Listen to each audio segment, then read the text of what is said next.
Hello, everyone, and welcome to the Reasonably Effective podcast brought to myself, Uncommon Fossil, and 10 Types. Yep. Hello, everyone.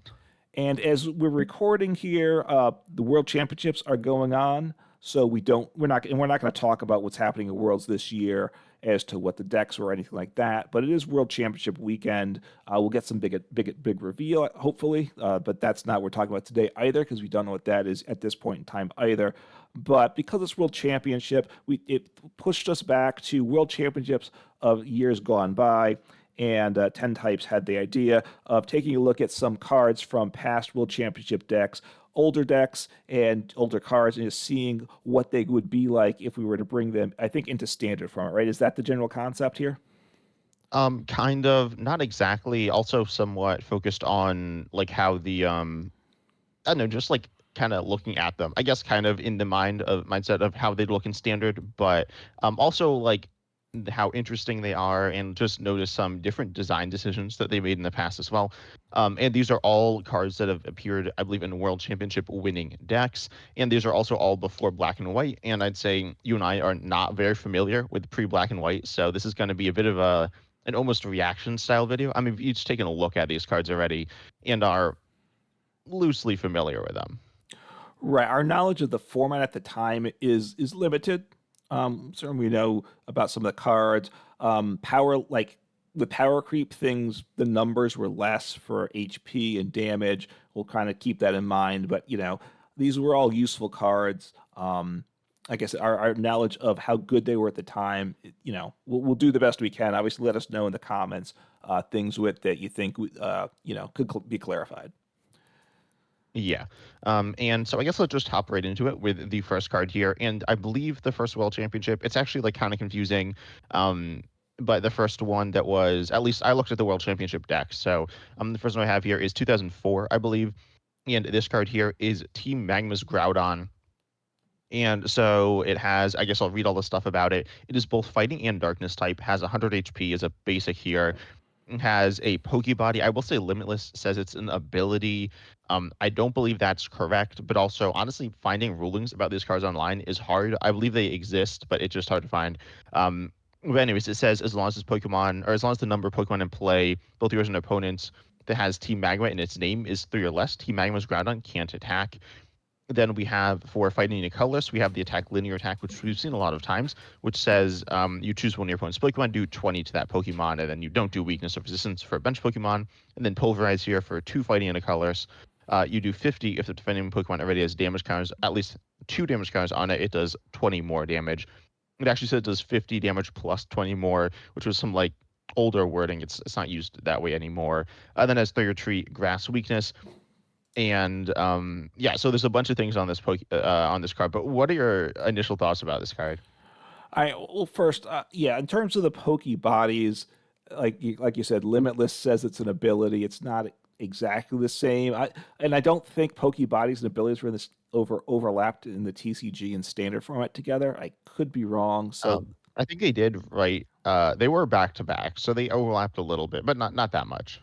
okay, so maybe there were some official rulings on the interactions, but obviously, these cards, this is like not in expanded format, so how they interact is less clarified probably in general than some other things. But so that part that is what it is. Obviously, as an ability though, there's similar abilities. Unless you have so many of the same of a certain type of Pokemon, it can't attack. That's fine. No big deal there. The attacks are fine. The numbers are what they are relative to the time. I think that what's unique to this is the Pokemon is 2 types at once. And yes, when I read that at first, and you kind of corrected me, I was thinking like a Pokemon like Hoopa V, which is correct. It does have 2 types, but that's from its ability. But therefore, if the ability shut off, it just has 1 type. So Hoopa V is a darkness Pokemon.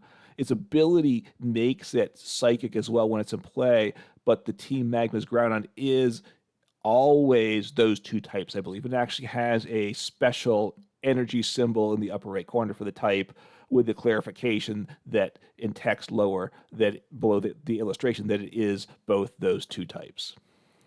Yeah, and this is something we have seen since then in the the X and Y era with like Steam Siege and maybe the set after it. There was a like Volcanion EX, which was a very solid card. Not the one in standard, but the one in expanded here, which it does some stuff. Honestly, the fact that it's dual type, as far as I'm aware, doesn't really matter for decks. Oh wait, no, it did matter for like one of the decks, but the Xerneas deck. But ultimately, it's kind of not crazy impactful and not repeated that much. So the Team Magma's ground on here with the two types is pretty cool here. And this is another thing that is like it's clarified within a box here, this little text box, but it's not an ability. So that's interesting. There are some cards like that that we'll see, which is different than, as you said, like with, well, I think you said Hooper V, which isn't standard, but there are also cards like that in standard, like some Scovillans and stuff, where they have abilities that make them dual types. But then you see in standard, I believe Pokemon only have they have one attack generally, or and then sometimes a second attack or an ability. You don't see Pokemon with multiple abilities or more than two in any combination of attacks or abilities. Here we see functionally an ability. With the Pokebody, you have two attacks. You also have another thing, which is kind of like an ability, the dual typing. So, um, well, the fact that this isn't an ability doesn't matter too much. I mean, it could, or like something like that. It can't be like turned off, but I don't think it's a huge deal. Um, it allows you to have more stuff in the card, which is interesting. And we've only seen this. I mean, as I said, we saw a dual type Pokemon, but that was a pretty small thing. There's also ancient traits, which are kind of like abilities, but not quite abilities, which allow for more stuff on the card. So I think it's cool that you have a lot of just stuff on it. It can be a bit much, I guess. And it's not like the individual things are that flashy either. Like the Pokebody, the different attacks, and then the dual Yeah. typing, they're all pretty simple. I don't know how interesting it becomes when they interact with each other, but it could be cool. Yeah, one of the things with the way the card art is it's a special energy symbol of the two types. I pulled up the Volcanion EX, capital EX, that's both fire and water, and it has both a regular fire symbol and a regular water symbol. But with the older card, they made a special symbol. Things were less standardized, right? Like you said, the way the one attack was, it does 50 plus 20 more. They've kind of streamlined it. What's a lot of the wording we'll might get in. We'll see. Maybe it has been streamlined. Things have been standardized. They were a lot less standardized back at that time, which kind of makes sense. Things are still getting developed.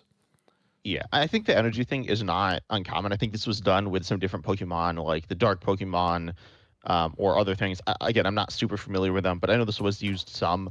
Also, so you didn't really describe the image if someone's not like Oh yeah, watching, if they're just listening, and it's a fighting. As you said, it's fighting darkness. So it's a fighting like the fist, which is orange, and then the darkness symbol, which is like the dark blue black color is the outer circle as opposed to it all being like one color. And actually, this is kind of used. So if you look at Team Rocket's energy, um, because I was actually looking at this with I was making a video on special energies, and you can see that it's the darkest energy symbol and the psychic energy like color on the outside, which is pretty interesting here. I think that's kind of fun. oh, that's true. That's true. They did yeah, kind of the same thing there. Good point there. Um, yeah. So, I mean, as a Pokemon, I think it's. I don't know. It doesn't seem like a super like the greatest Pokemon ever. It might have been really good. Obviously, depends on the deck and the other decks around you. But it's a solid Pokemon. I think it's the two types at once is probably the interesting thing. The rest of it is pretty, I would say, typical for a Pokemon, right? Yeah, the like ability, the quote unquote ability is like kind of bad. Certainly not helping it. Then Yeah. the attacks are kind of whatever. Do believe this Pokemon was very, very good. I'm not exactly sure, but I think it was like kind of incredibly strong. I looked some at the deck it was in, and it was good. I mean, you can also see, imagine what you're looking at the print of this from Team Magma versus Team Aqua. But it Yes. also was printed in Celebration. So like, the cards in Celebrations were, I mean, they weren't all good. There were some like kind of silly ones, I think, but pretty much all of them were quite good. So yeah, Team Magma's Groudon was a good card here. Yeah. But now I think we can move on. Oh, you have more? One thing just because we're looking at I'm looking at Limitless here. So if you want to get the original print, it says it's $50 essentially. Now I don't know that it gets sold very often, but from Celebrations it's less than $1. So kind of interesting there. So if you just want the card to use, versus if you want the collector's item, just that big spread of prices. Yeah, don't know really where you'd actually be using the card. That's true. But yeah, so then we have another card though. This is a Pidgeot card which has 100 HP here. It has free retreat. I'm not going to read all the stats here. The attack for 2 colors though does 40, stops your opponent from retreating. Then you have the Poke Power here. I guess we didn't really explain Poke Bodies versus Poke Powers. Uncommon Fossil, do you know the difference between Poke Bodies and Poke Powers? I don't, and I was wondering. I was looking at that and wondering about that. So can you enlighten me on that and everyone else? Yeah, so and this is a little like weird too. I'm not going to explain it quite perfectly probably, but Poke Powers and Poke Bodies are different because Poke Powers are ones that you activate. Poke Bodies are like passive. Um, so for example, in standard, you could have I guess we were talking about Volcanion EX. So Volcanion EX, it has an ability that you use and it like does a thing when you use it. So that would be a Poke Power versus something like I don't know. I'm trying to think of an example of a. I mean, I guess Team Rocket's Mewtwo EX, right? That's an like more passive thing that's like always happening, Right. or something that reduces your damage or increases your HP. Or Those or would be Poke or like you Bodies. said with Scoville and EX, right? It's both, Yeah, but it's two types in this ability, so that's just always present. yeah, and the reason for that difference there, it allows the Pokemon to have more like specific interactions, and also Pokebody. It can then be like because I believe Pokemon TCG Live that has a challenge that says like use abilities, right? Yeah. Yes, and which is has annoyed me at times because if I play, hey, if I was playing Hoop of V in a deck and that was in play every turn, I'm using that Hoop of V's ability, right? Every time it Yeah, sits there. kind of. So then the Poke Powers are things that you use, and so that matters for certain interactions and allows for more different design things, but it's also a little complicated at times, and kind of weird. But anyways, did want to talk about that some. And so, anyways, this is the ability, or it's not the it's the Poke Power quick search, which says once during your turn before you attack, you can choose any card from your deck, put it into your hand, then shuffle your deck afterwards. You can also not use this Poke Power you cannot use more than one quick search each turn. Also, this power can't be used if Pidgeot is affected by a special condition. I think this was pretty standardized for the For the Poke Poke Powers. powers. Yeah, I guess not Poke bodies. I don't know. I'm not super familiar with it. Maybe it's not all of them. But anyways, it's a thing here. So yeah, I don't remember. I don't know exactly why this was the case, but it was. I don't know if it was super meaningful. It might have been, but anyways, did want to acknowledge that that's not like a special thing to Pidgeot here. Yeah, no, we'll see at least one more card later on. I think that has the same text, the same thing. That's a Poke Power. It doesn't work if it's affected by a special condition, which of course can only happen in the active spot. You can't have a special condition if your Pokemon is on the bench, and this is a Stage 2 Pokemon, so if you obviously could evolve out of it too if it's in the active, so even to get around that. So it's called Quick Search, and it's the same essentially almost as obviously Pidgeot EX is Quick Search, right? You search your deck for one card. You can only use one Quick Search per turn. So they essentially reprinted this identically on a new Pidgeot, right? But made it a two prizer, which was certainly a big shift, I would say. Yeah, it is meaningful. Pidgeot EX also does have in standard lower HP compared to like pretty much all the two prices that are played. It's by no means bad. I think you said we weren't going to talk about the World Championships. I do believe this is in the finals. I'm not 100% sure. The finals of the Masters division. I have not been paying too much attention. I haven't been like watching it. I've heard some stuff, but I mean it's a very strong card and its low HP isn't like a huge. It's not like some massive liability on your bench. I wouldn't say just in general, but it is a good card, and obviously Pidgeot, the stage 2 here, was a good card as well. Um, it's interesting how like these search Pokemon, a lot of them. I don't know. We're gonna talk about some different support cards, but this is like something that's. I mean, it's the same, right? It's the same from when it was to where it is now. There's not too much to break down here, but it's interesting that the power levels in this area haven't changed too much. Yeah, assuming we consider Poke Power the same as an ability, it's essentially the exact same ability printed on back then as a card today. Going from one prize to two prizes on the Pidgeot EX, I think is a way to kind of nerf it, right? Saying that the old Pidgeot was a little strong. Let's get the same ability, but make it give up 2 prizes. Because yes, you can attack with the Pidgeot EX. You're not generally doing that though. So it's a support Pokemon. You'd rather obviously be just a single prize Pokemon. So, but was good. It is good. The attack wasn't terrible on it. 2 energies, 40, and the opponent Pokemon couldn't retreat the next turn. That's not what it was there for. But that type of thing's always useful as well. Yeah, I don't know what the meta was looking like in terms of the amount of switching cards people were playing. It could have been good, like really good, and or it could be like kind of meaningless. Um, but yeah, it is like a fair attack here. Not too much to break down with this one, but it is interesting to take a look at. Yeah. Then we have the next card here, which is a special energy. This is a lot of text. This is double rainbow Yes. energy here, which says double rainbow energy can only be attached to an evolved Pokemon, excluding Pokemon EX. Then while in play, double rainbow energy provides every type of energy, but provides 2 energy at a time, and it doesn't count as a basic energy when not in play and has no effect other than providing energy. And then damage done to your opponent's Pokemon by the Pokemon double rainbow energy is attached to is reduced by 10 after weakness and resistance. And wait, what? And then when Yeah. the Pokemon double rainbow energy is attached to is no longer an evolved Pokemon, you discard it. There's a lot of like kind of weird stuff that's like changed. I mean, this is like super long as well. Yes. Um, but long story short, it's 2 energy of every type on an evolution single prizer, and it reduces the damage you do by 10. So yeah. I mean, yeah. So it's a good energy, obviously, a useful energy, right? Whether it's good for the game or not it would certainly be a question. Because I'm part of this one. I think of what would happen if we brought that back today, because they do different things with different energies, right? Like they reduce the damage, trying to get some balance. They could obviously modify that, but and it doesn't work on if it was reprinted today, it would probably you'd want to make it just not rule box Pokemon. But 2 energies of any type for an evolution, it's a nice energy. I don't know, would it be overpowered? As I'm trying to think, single prize Pokemon are always kind of the underdogs, so probably it wouldn't. I don't think it's going to make a deck or two overpowered. So it's an interesting energy. It only works on evolutions.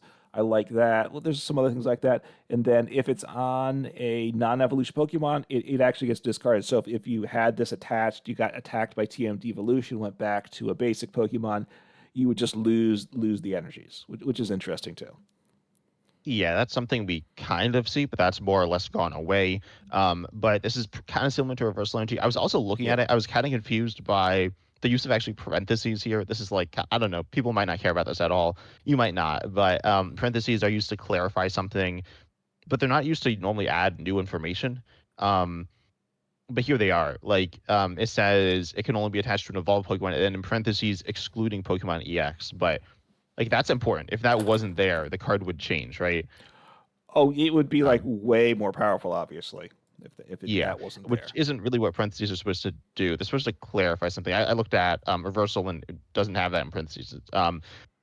And Well, then so what reversal has? Because I just called that up to double check it myself. It says it has to be an evolution, and then it says without parentheses that doesn't have a rule box. Then there's parentheses just clarifying what a rule box is. So like that's the idea of the parentheses clarifies rule box, but that the rule box is in the main text still. yeah, and then also it says later in parentheses damage done is reduced by 10, but then it says after applying weakness and resistance, which is in parentheses, which makes sense for the parentheses. But then like something like double turbo energy is before. So Yeah, generally in standard, the way it's done is if you're dealing damage, it's before. Um, and then if you're taking damage, like I can't think of it, like Defiance Vest. I don't know. There's not that many yeah, defensive good cards in reducing. standard. But they'd be after. So it's like interesting that that's different here. Not sure why it is the way that it is, but it is that. Yeah, so I don't know if that was the standard way things were done back then, or if that was the exception. Or were things just not consistent back then? That's something I don't know about the way it was back then. But yeah, that's not the way it works now. So a good energy. These type of rainbow energies are always interesting. They allow good things. Now I'm glad this wasn't in format when Lugia was around, right? Because we already had enough trouble with Lugia when it had all those special energies. This would have just Um, probably. maybe. I mean, but they it was mostly there for basics, right? That's true. That's true. If this was in, yeah, that's true. I mean, I guess you would have had to think about some other. Would there be an evolutions to get that value out of, right? And I don't know the Yeah. answer to that. Yeah, and I feel like again, it's kind of similar to reversal. I mean, I don't know you don't like reversal. I'm not like the biggest reversal fan. I don't know. I do like it. Theoretically, I like it a lot. But anyways, like reversal can like kind of do everything this can do, but better sometimes. So like if there's a card that's broken with this, I think it would potentially be broken with reversal. Um, if that makes Well, sense. I mean, reversal works if you have an aggressive deck that you're looking to attack and get ahead on, which is what to me most decks are looking to do. Then reversal becomes a niche card in those decks, I think. So decks that are built around reversal, but they're also looking to be aggressive, I find a little awkward. That's kind of my position on reversal. It's good for obviously like those milling decks or control control type things. You're getting behind, and you can use one or two reversals, but then you need some other like a triple acceleration energy or something else to use most of the time with one or two reversals when they fit in. Yeah, no, I do see that. But counterpoint, most of the Yeah. single prizers are bad, so they're going to be behind anyways. Yeah, which in one sense makes the whole discussion of single prize energies that work on single prize. You can almost say, why bother, right? I guess, but but it's interesting. Obviously, single prize Pokemon and things that work with them are, we certainly have a soft spot in our hearts for them. Yep. But then we have the next card here. This is Mew BX. I believe this was the first Mew. I don't know if this is the first Mew that worked like this, but it has a. I'm just saying ability. It's a Pokebody, but it has also EX. This is the same, I think, EX mechanic as we have in standard. So it's a basic. It's a two prizer. Now, also, sorry if there is any background noise, and it's even more unfortunate that we're in the same place. So it's raining outside. But anyways, Versatile here says that UEX can use the attacks of all Pokemon in play as its own. You still need the necessary energy to use each attack. Also, I will say, and I think you brought this up as we were discussing these, not today, but like previously when we were talking about these cards before the podcast, it says MewEX as opposed to this Pokemon. This Pokemon is used like now because it's like obviously it's like this Pokemon.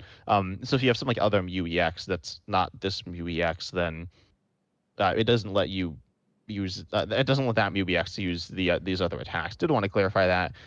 Doesn't really matter here that much, but will matter with some of the other cards. But anyways, then you have an attack here, which for Psychic Colorless, you it's called Power Move. You switch your deck for an energy card and attach it to UBX, then shuffle your deck, and then you can switch it with one of your bench Pokemon. This attack is okay, I guess. It might have been good. I'm not sure, but obviously the reason it's good here is the Pokebody giving it a lot of no pun intended, versatility, and also 90 HP here. I think was okay for the time.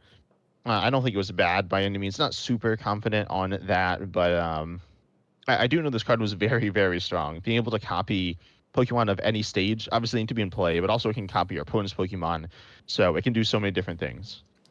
Yeah, I mean, obviously, the card I think about when I see this is like Mewtwo and Mew GX, which copies just what the rule box, what GX and capital EX, I think, right?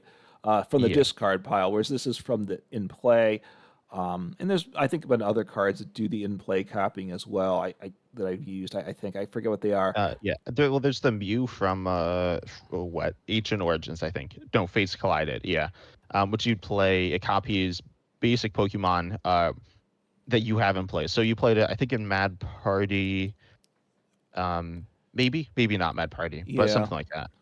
yeah. It was that or something else. I don't know. Obviously, copying from the discard is better because you can get more card attackers in the discard, more mad partiers. But yeah. Look, I got to imagine 90 HP. It was a two prize Pokemon, so this was a rule box Pokemon.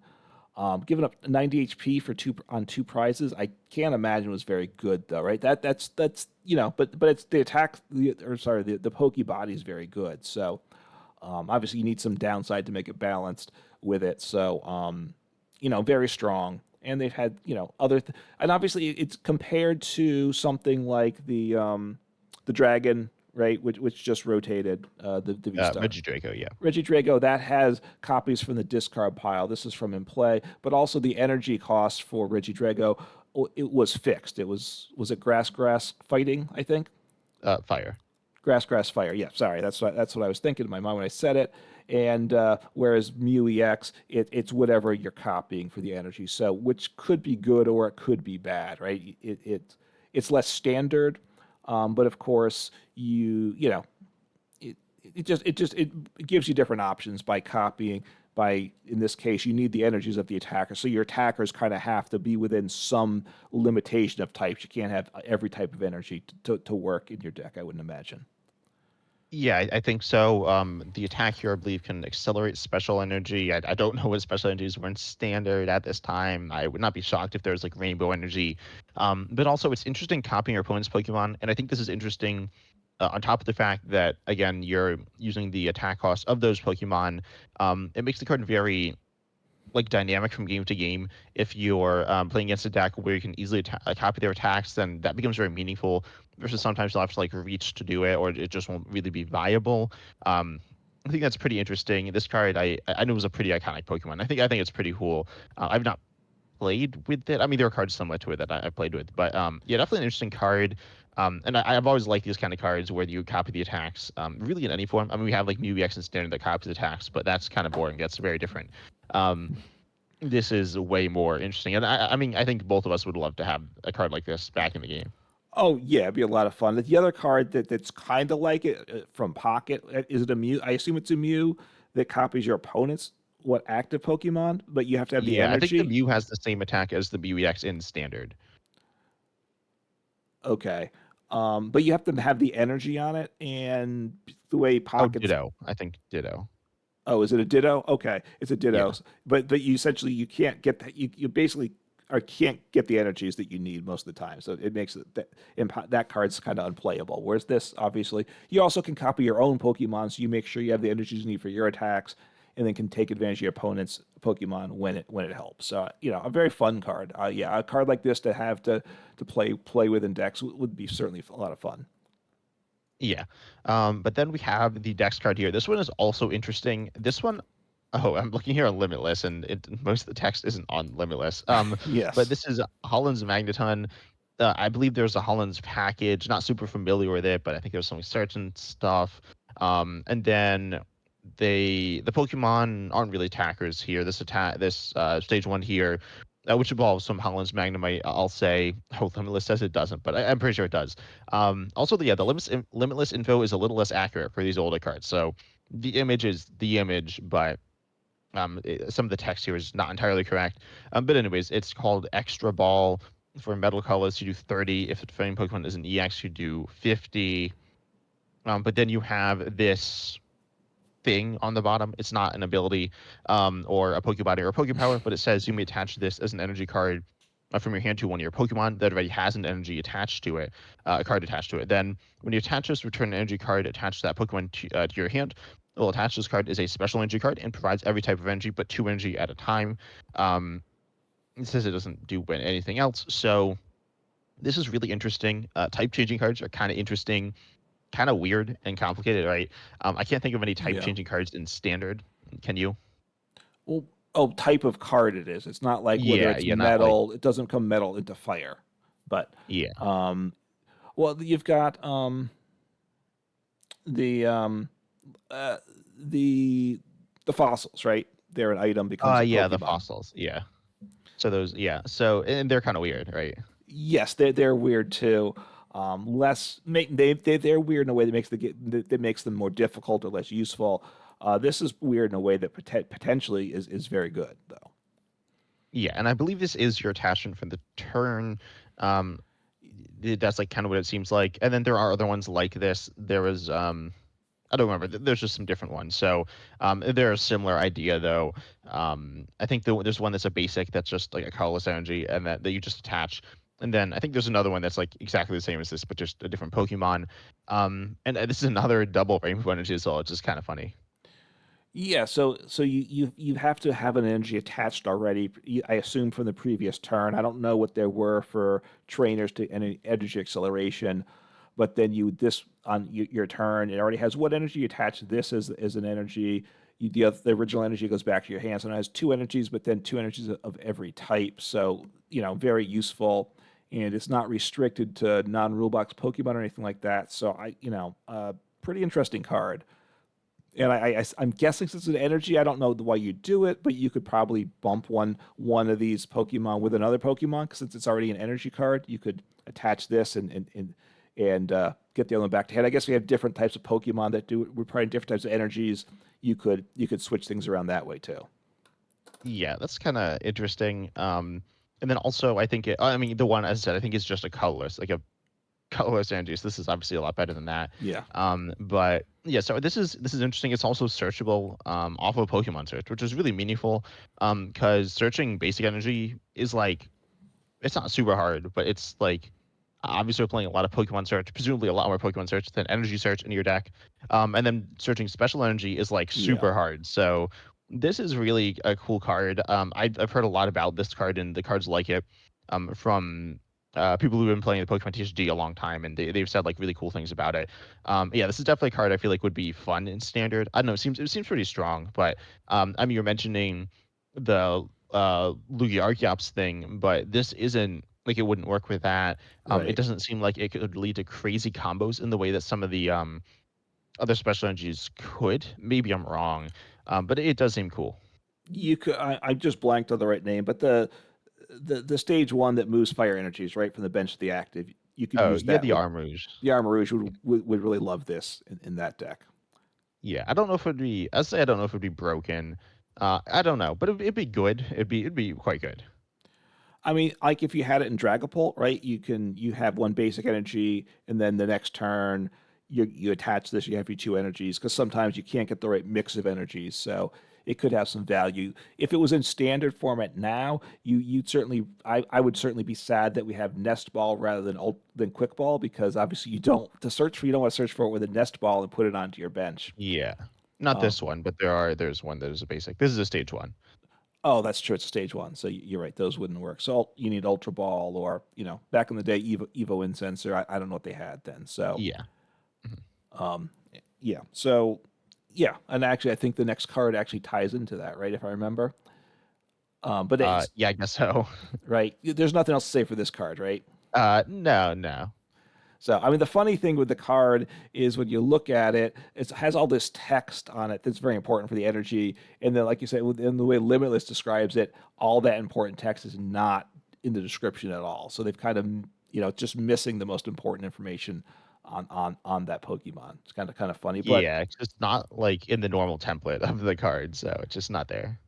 right, it's not a rule box, it's not an ability, it's not an attack, it's something else. So the next card we have is Professor Elm's training method. So this is a supporter card.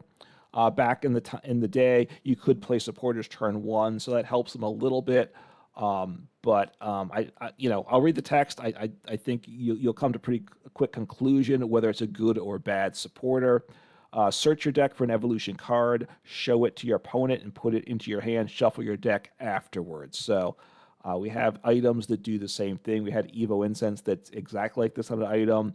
We have Ultra Ball, obviously, that gets it done. Obviously, you need a couple other cards, but it's on an item a lot better there. The other thing was odd when I read it, you told me you think this is how the cards were written in general at the time. The text, which says you can only play one supporter card for each turn, that's fine. But then when you play this card, play it next to your active Pokemon. When your turn ends, discard this card. So, which you said was common, and it was just a way to kind of keep track of supporters played and such is in what they did. So, which is fine. And that actually, I kind of like that. I was wondering if there was some boost with some other card to your active Pokemon, but you don't think that was the case. It was just kind of a tracking method. I think, yeah. And obviously Pokemon, we've talked about the sum and like the history of the game. It's like, um, I was gonna say it was like based off of Magic. I don't know if that has to do with it at all, but like there's a lot of like weird things going on with the rules as we've been talking about. Also, the random story, not random, but I was playing against someone IRL, and they thought this was still a rule. This was like last year, so Oh, not supporter sure. supporter turn Yeah, one. Okay. No, the putting it stays in play next to the card. Because I went to, like, Oh, okay. palpate it back, and they're like, "What? You can't do that." And it's like, I definitely can do that. So, Right. anyways, yeah, it's interesting though, like as tracking, and then obviously as we said, like the card itself is like really bad. I mean, it was good. As I said, I'm pretty sure, unless I like misclicked, all these cards won world championships. Or at least did very well. I think they all won. In the Masters division. I think the Masters division was the thing for all these. And so, or like something like the Masters division. Yeah. So, regardless, this card. It's like so weird that this card was good. I think Pokemon originally they didn't have supporters. They just had these like general trainers, and they were kind of like very good, right? They were like Yeah. professor's research, but an item, and then they made the supporters. But I think they like took like half of the weaker items and kept them as items, and like the stronger items and made them supporters. But like they were still items. They were trying to like kind of balance the same. So then I think a lot of the supporters were pretty weak at this time. I think, yeah, right. Everything was just a trainer, or if I whatever it was, I don't know.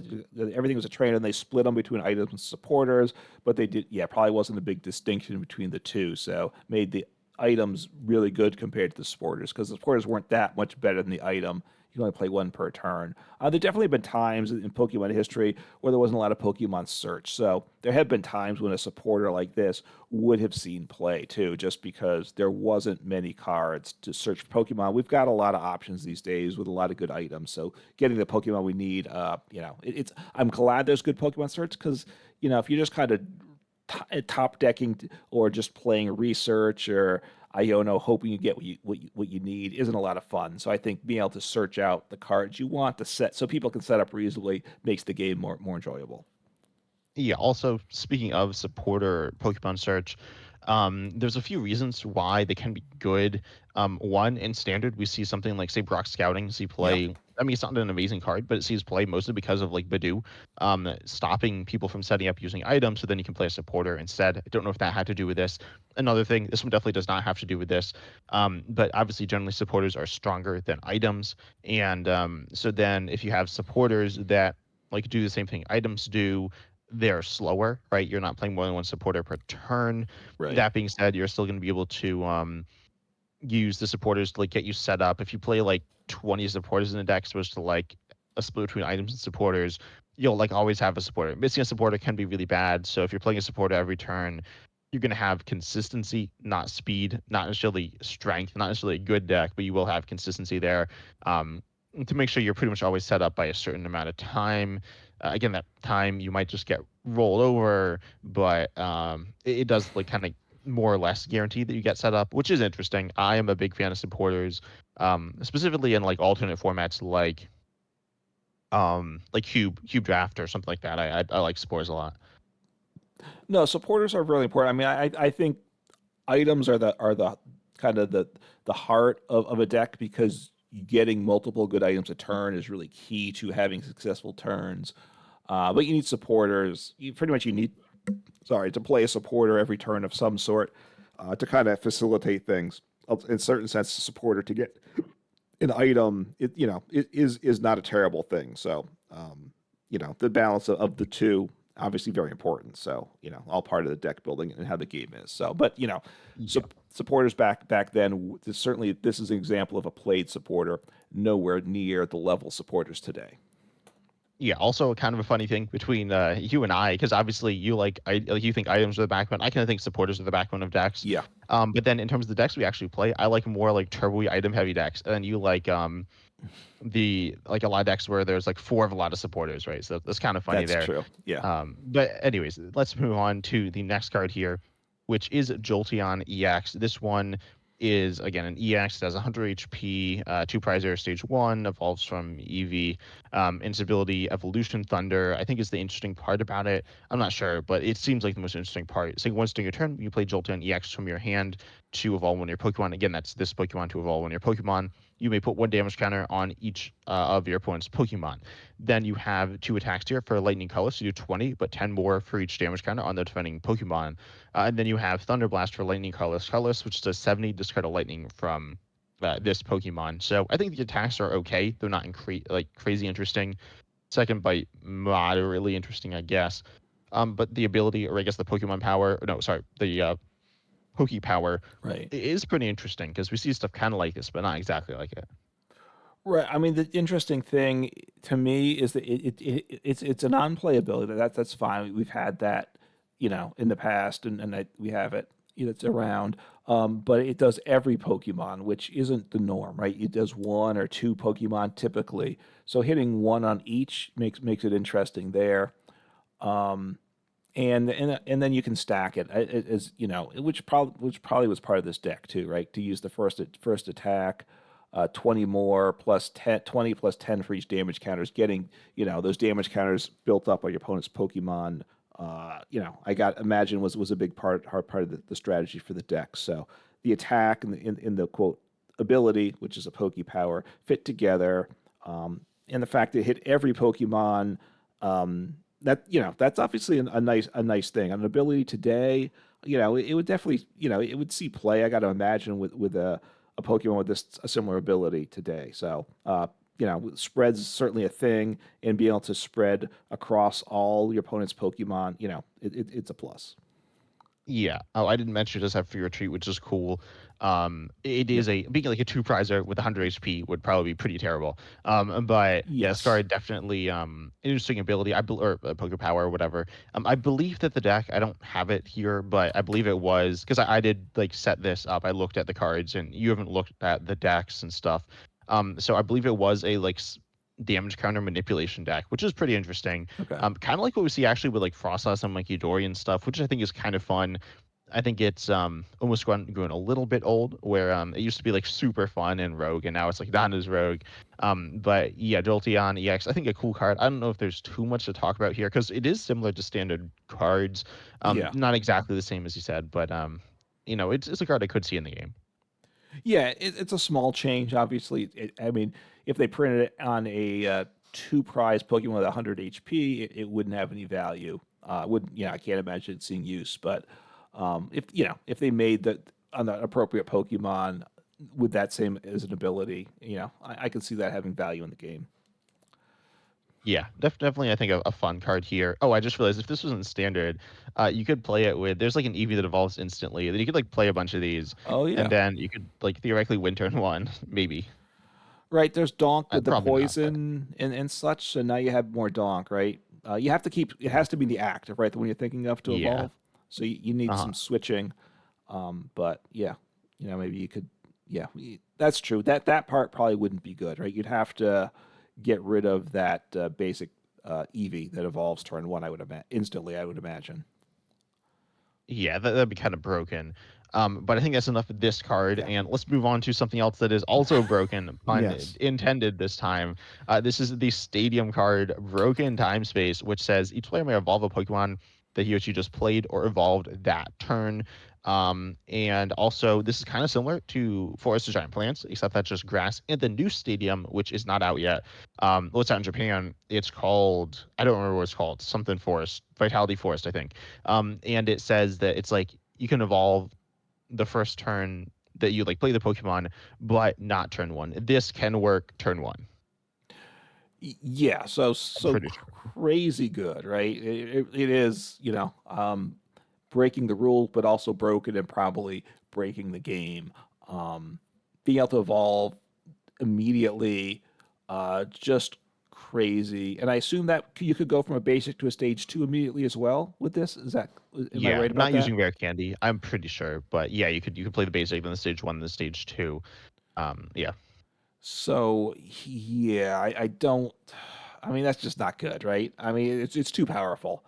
I would say, if you made it like for non-Roblox Pokemon, then maybe because obviously non-Roblox need more love to be competitive with things. So, um, would it be too good if we did that? That's probably an I interesting feel like it question. probably would still be too good. Yeah, it might be. I mean, maybe if you made it non-Roblox and you can only go move one stage, you couldn't go from basic all the way to stage two on the same turn. That would, Like imagine this with like the Dunsparce or something. Like I'm a Dunsparce hater, but like if you could do yeah.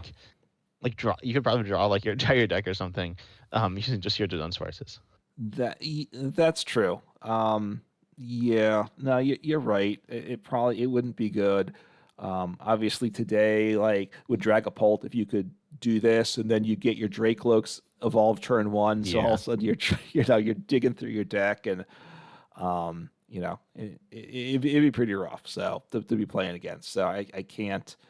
I find it hard to it's a bit hard to understand why they thought that was a good card because I think it was pretty good at the time too, right? It's not. I think it was like kind of fair-ish. I'm not entirely sure exactly how good it was. I think it's not as broken as it like kind of looks. But I think they kind of have to like design every card in the game around it as well, which like isn't good, right? You don't want to have to do that for a card. Like you look at something like I don't know. I feel like there are sometimes cards where like maybe double color send or something like that, which is why they kind of or like Lugia, right? They have to like design Yeah. every special energy around Lugia. That's not usually a design of a good card design if it like kind of messes with everything else. Right, like with Lugia when it first came out, it had for one set it was like crazy good, like absurdly good, but then they also did it intentionally so you had that and then it rotated. So if you liked it, you got to enjoy that. If you hated it, then you didn't have to live with it too long. I guess was Yeah, the Captain idea. Alive. Except in well, both in PTCGO and in live, right? I think. Oh yeah, yeah. Maybe But not in live. Maybe it was just PTCGO. well, yeah. I mean, well, yeah, yeah. PTCGO. I think that was it. Didn't they didn't put any new cards in after that? So but that's not what this podcast is. So anyway, a crazy good card, one that yeah, I probably you couldn't bring it back into standard format now in a way that would be at all fair. I can't imagine. Yeah, I mean there is the new Lively. What was it? No, Vitality Forest, which is like obviously kind of similar. It's like Yeah, you can evolve the turn you play it, but it's not turn one. So that's a pretty big difference, and it's only one type, and the right. type's like kind of bad as well. So. Right. I mean, like this with being able to do any type and rule box Pokemon, you just have to have a whole different set of idea of card design to make it at all fair. So, yeah. So, an interesting card. Go Yeah. ahead. I will say it kind of obviously it helps evolution. So if you look at formats that are like very basic heavy, it is good for Yeah. evolutions. But it also kind of makes all the evolutions it kind of play like combo-y basic decks. So um, I don't wouldn't say it actually addresses that problem either. No, right. I mean, what I was saying earlier, if you had this in format, you'd need something like Chaotic or some cards to really make it to be some counter to it. Probably. I mean, obviously, or because yeah, you don't want to have to play that with this card in format. You don't want this to be so good that everyone has to play evolution decks, right? You want to be able to play basic decks as well. So you need some way to counter it, or I don't know. You have some card that can counter it maybe, but you don't want just a basic you slap and play and counters it. That's probably too strong a counter. But so yeah. I mean it's just they put broken in the name and to me maybe at that time it was fair, but generally it's just too good of a card for most formats. Yeah, like if you've ever heard talk about unlimited, that this card is probably going to be brought up because again, it is broken. But then we have another card here that is also very very good. I think again it wasn't as strong at the time, though I'm pretty sure it was still pretty good. And it has it's Uxie here. It's Uxie level 55. Not really sure what that has to do with it. I know they like put that on some cards. But anyways, it says with the ability or the Poke Power setup, when you play this Pokemon from your hand to your bench, you may draw till you have 7 cards in hand. Your attack for 1 colorless here does 20, and then you can put Uxie and all attached cards to the bottom of your deck in any order.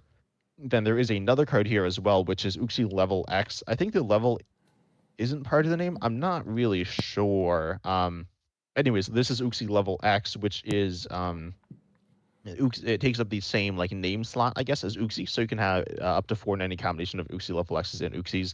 Right. And then it's a level up from Uxie. So what this means is you put it onto your active Uxie, and then you can copy the previous evolutions, the attacks and abilities or whatever, or sorry, attacks and Poke powers and Poke bodies of the previous like Pokemon or level or whatever. And this has an ability or again a Poke Power which says trade off, which is look at the top two, put one on the into your hand, put one at the bottom. Can't be used effective if used by a special condition, and you can't use more than one of this Poke Power each turn. But it's kind of like Drake or like something like that. And then Zen Blade for 2 colors, 60, can't use it next turn. I don't know if that was particularly good. But anyways, obviously you have two very strong draw Poke Powers here. Right. The idea that with trade off that you can only use one per turn compared to like Dracloak, which you can do unlimited on a single prize Pokemon.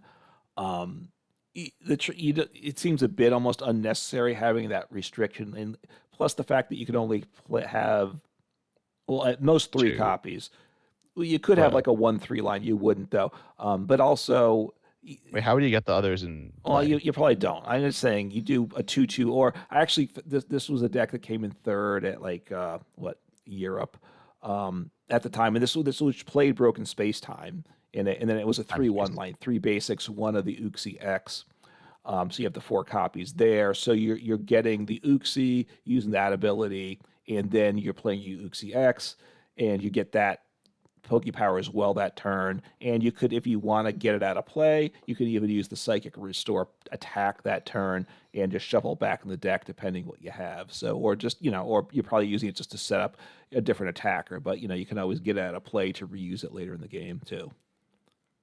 Yeah, so like obviously, if you're not familiar, there was a Pokemon with the ability set up, which was Shaman EX, which is now banned and expanded, and a bunch of cards that work with it, or like a card that worked with it was also banned, which is the same thing, except it only let you draw till six, and it was also a two prizer.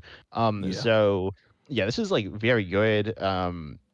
It's just drawing you a lot of cards. You can use multiple Uxies in a turn. I believe the format was slower, so it wasn't really used that way. Yeah. And they were hard to get out of play. But then, I mean, you still have the Uxie level X to have it as like a solid draw engine, and it is like somewhat versatile. So this card seems like kind of crazy. I do like cards like this personally, but they're a bit much, probably. I mean, yeah, I think, like you said, the format was slower. You couldn't just spam these early because I think you would deck yourself out before you could win the game, I believe, is the way things worked. So, but obviously, like now, if you could just have this and just unlimited draw, essentially, there's turbo decks, and this is like beyond turbo. So, um, you like compare this to obviously the Shaman, which was banned, but then the fix of the Shaman was the Crobat V, right? And that was a two prize Pokemon. This is a one prize Pokemon. And that again was on play, just like Uxie Crobat V, but that only drew to six in hand, right? And this is seven, and you can only use one per turn. So this is just much better. Compared this to Crobat V, there's multiple nerfs that they had to do to get Uxie down to a level that was they considered playable with the Crobat V, right? Less cards, two prize Pokemon, only one per turn. That's a lot of change they had to make to the Uxie. Yeah. So I kind of would like something like this, but probably shouldn't be in the game. I will say the level X's are cool. I was gonna include some other ones. It's interesting because it lets you copy previous evolutions. I was also considering including like newer Pokemon, like Greninja Break or something. But I think the idea of copying the previous evolutions is cool. The difference in like the fact that it's like the same name as Uxie or whatever in terms of deck count is interesting as well. I don't know how much that matter, but it seems really interesting.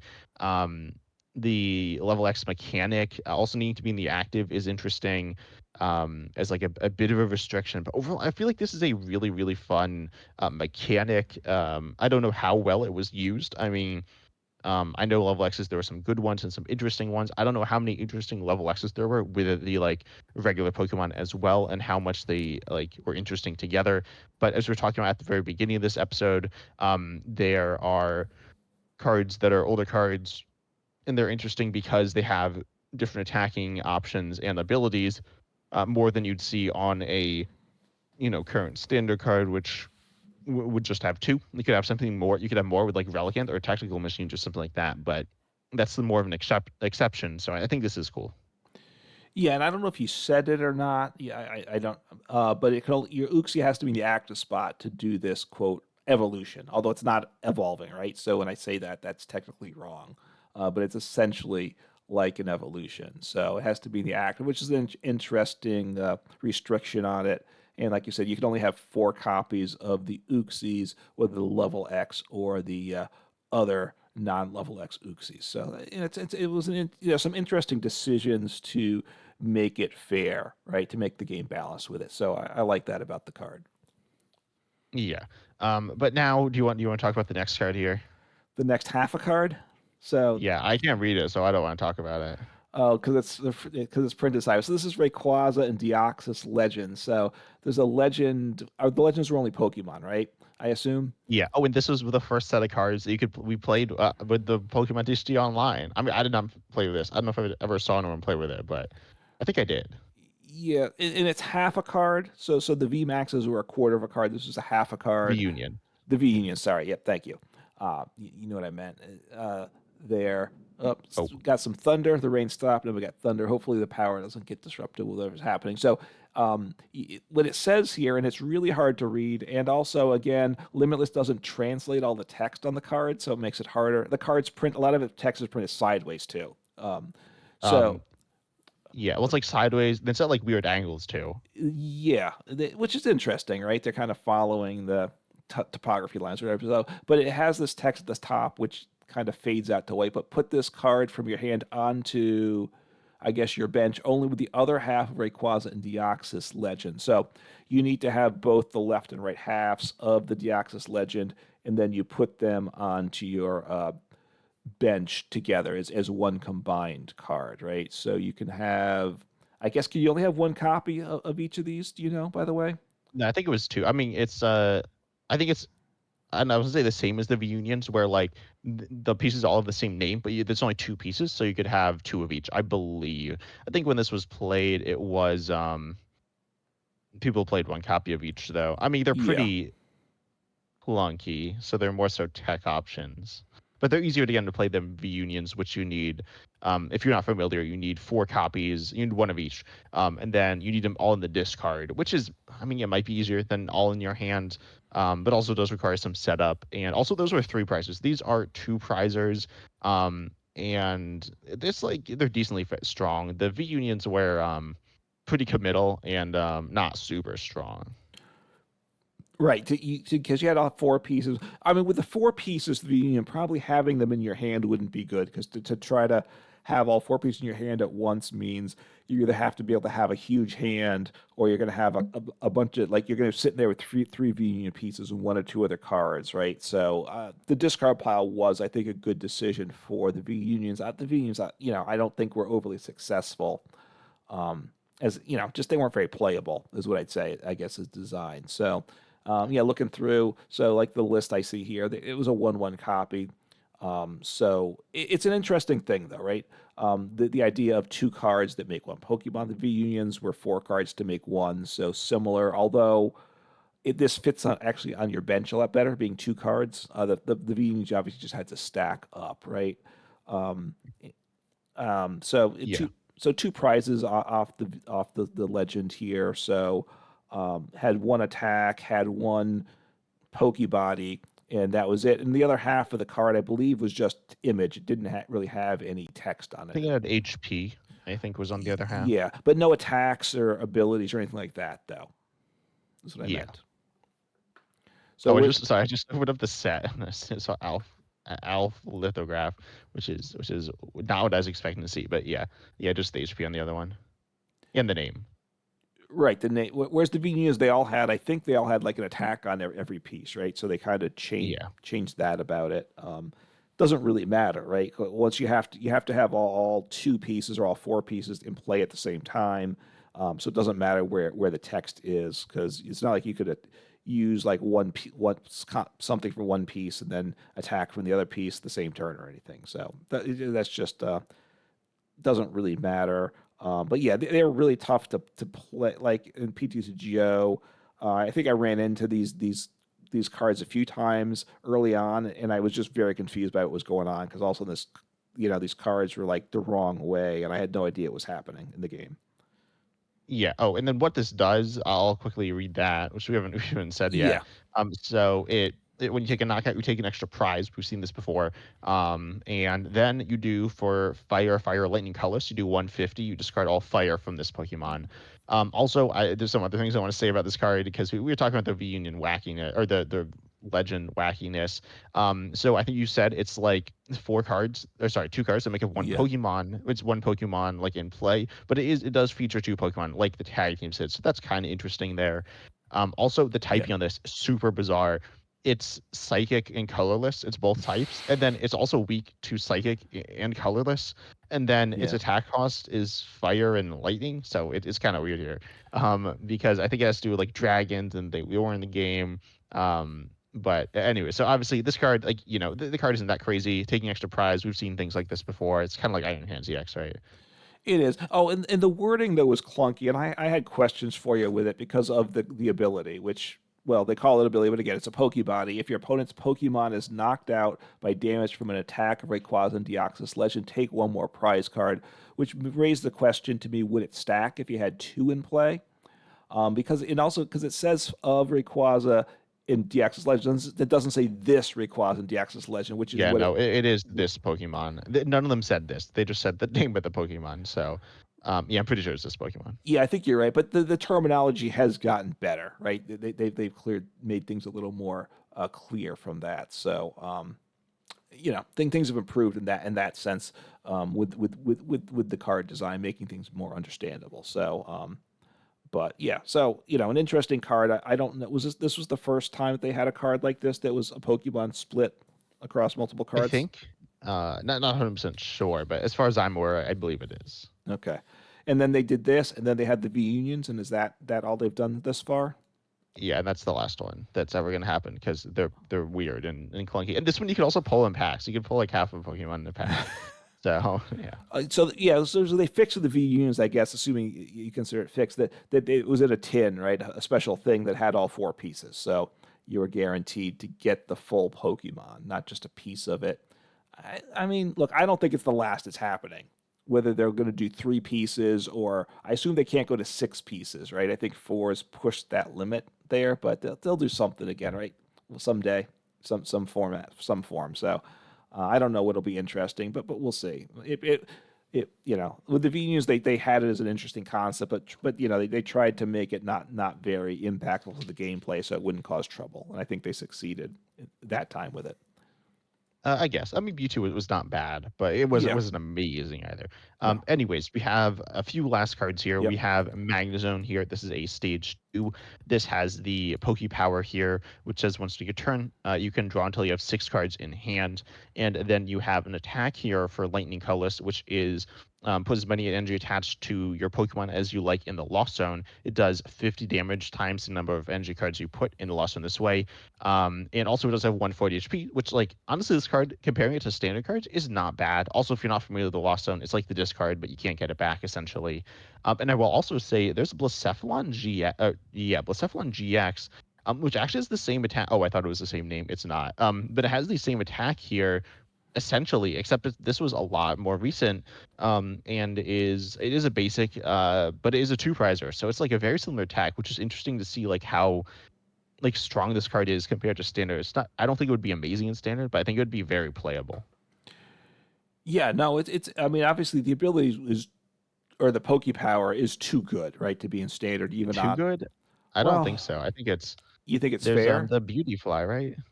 Well, you need to Which do, isn't standard. and is that the same thing? I'm trying to remember. Yeah, yeah, it's like the same. It's not standard. It rotated, but it's like the same thing. Well, because like the barrels drop to your 5, but this is stage 1. This is a stage 2. I feel like stage 2 drawings usually aren't Yeah, great. It's that's okay. true. I'd say it's like You're could right. be played.